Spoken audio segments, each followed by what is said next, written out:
नगरसेविकेनं महिला डॉक्टरला मारहाण केली आहे। नगरसेविका आरती कोढरेंनी स्नेहल या डॉक्टरला मारहाण केली। आरती कोढरेंच्या मुलाचा अपघात झाला होता आणि त्यामुळे त्याला ससून रुग्णालयात दाखल करण्यात आलं होतं। पण डॉक्टर स्नेहल दुसऱ्या रुग्णाला उपचार देत होते आणि त्यावेळी नगरसेविका आरती कोढरे आणि डॉक्टर स्नेहल यांच्यामध्ये बाचाबाची झाली। त्यानंतर आरती कोढरेंनी डॉक्टर स्नेहल यांना मारहाण केल्याचा आरोप रुग्णालयाकडून करण्यात येतोय। रात्री 2 वाजता ही घटना घडली आहे। या संदर्भात बंड गार्डन पोलिसात गुन्हा दाखल करण्यात आलाय।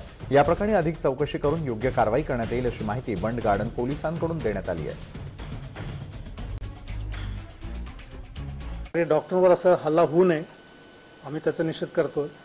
आम्ही असं घटना होऊ नये हे तर आम्ही नेहमी पाहत असतो। ही घटना जे घडली ही दुर्दैव घटना आहे, असं व्हायला नको होतं।